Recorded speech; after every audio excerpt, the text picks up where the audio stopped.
Good evening. The topic I want to talk about today is running, as you can see with my shoes here. So, I'm going to start with a heartwarming story. The first person who completed a marathon killed himself. He died in tremendous pain.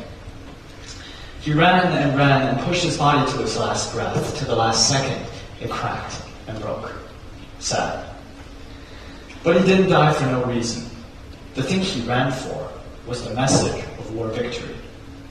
He must deliver it. He must carry it through. He must endure. The thing he ran for was responsibility. Such stories are common. When we look at history, we find that the things they ran for are all magnificent. Frodo Baggins ran for the destruction of the ring. Neil Armstrong ran for the moon. JFK ran for president. Even Romeo ran for Juliet. But when we look upon ourselves, we're immediately let down. What do we run for? We run to catch the first class. We run to compete for lunch. We run for nothing, essentially. It sounds absurd, but it's blatantly true. Our current world is marked by 4 letters. VUCA. Volatile, uncertain, complex, and ambiguous. There's nothing to run for in this world because things are changing all the time. Yesterday we might be happily going on our visas to the US. Tomorrow everything may be cancelled and we're forced to be sent back home with the tick of you-know-whose finger. If we never know what will happen, why run for a destination which may not be true? So, we stop. We stand still, perhaps we look at the sky and condole ourselves for not running. It's okay, we say. It's the world's problem, not mine. I stand here today because I'm constantly bothered by the same question. Why run? I do not know what I run for. I feel that the tides of the time is engulfing me. After all, I'm a Chinese-speaking student going into an English-speaking world. And I'm uncertain if I can serve up on it or not. But today I do wish to attempt to answer this question, why run? I want to talk about my experience as a runner. Not running as a metaphor, but physical running. Running a marathon. And how that can help us answer the question, why run? So let's start. To many, running a marathon is absurd, like life.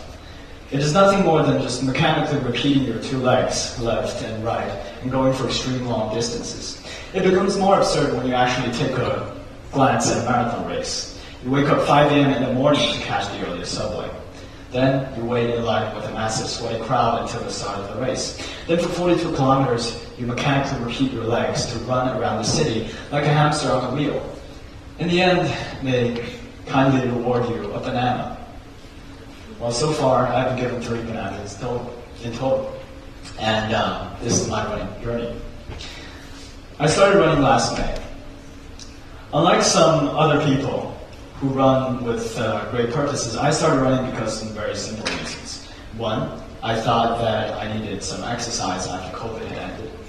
2, I thought that I probably had a bad mood that day, so I wanted some sort of escape.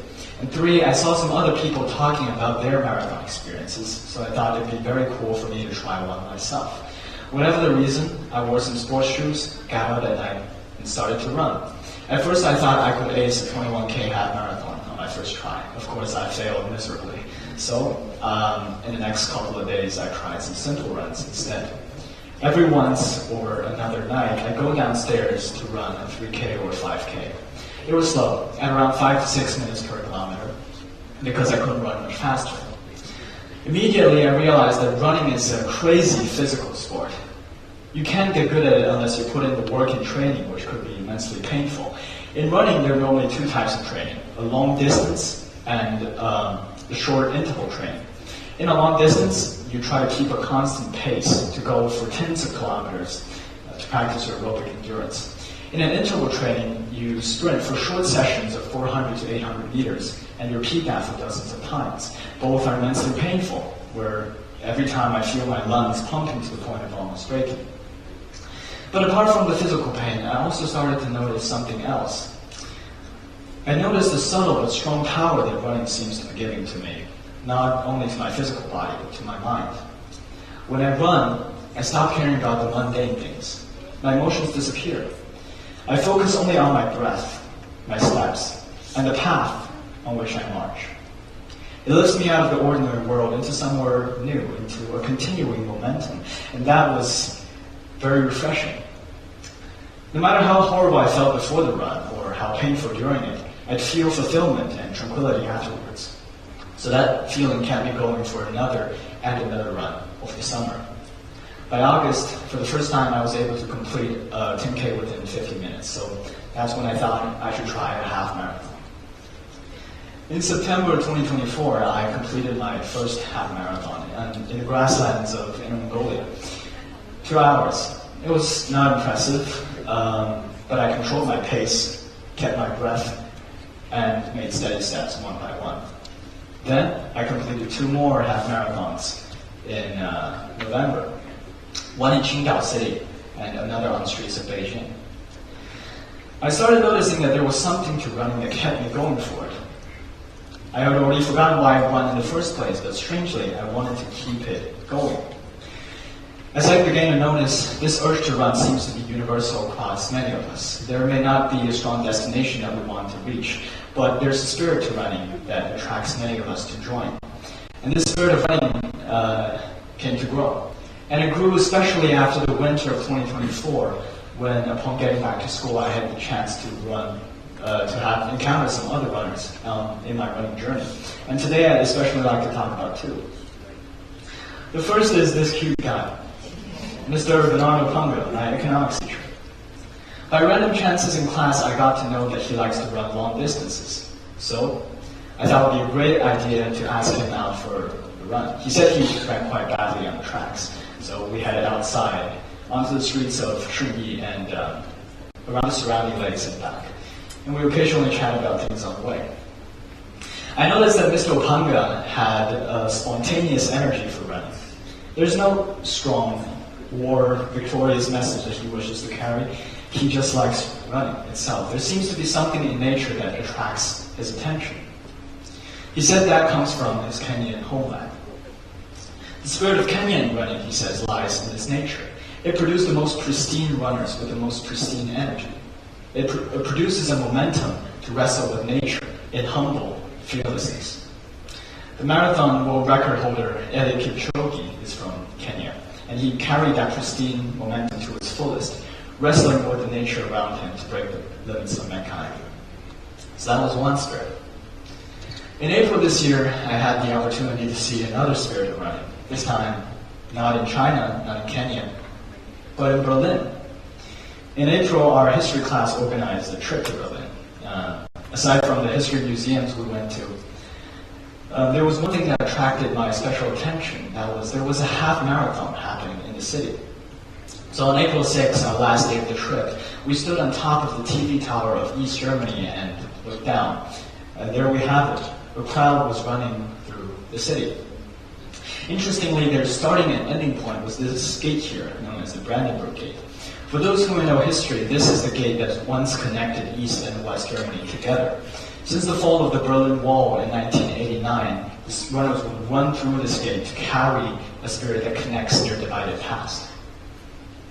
Now, I came to notice that the spirit of Berlin running lies in city history. When we run through the streets, we feel history unraveling itself in front of us, and we wrestle with the spirits of the people who had lived in the past. In the end, the spirits from the runners gather together to form one energy that connects the divided past and brings it to life again. So, we see that in this world there are many runners, and we all run for different purposes. But whether you be in Kenya or in Berlin, whether you run for nature or for the city, there seems to be a spirit in running that you carry that is universal across, and that is the spirit of running, the momentum of life. In my past year of running experience, I've come to feel this momentum personally.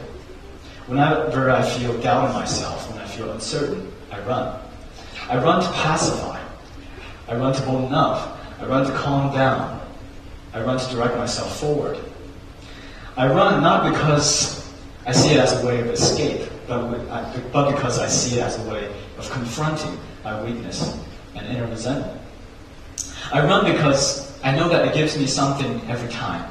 It awakens a spirit in me that is strong, steady, never lost, forever humble, but forever purposeful. So many of us say that running is absurd because all it does is it repeats two legs, left and right.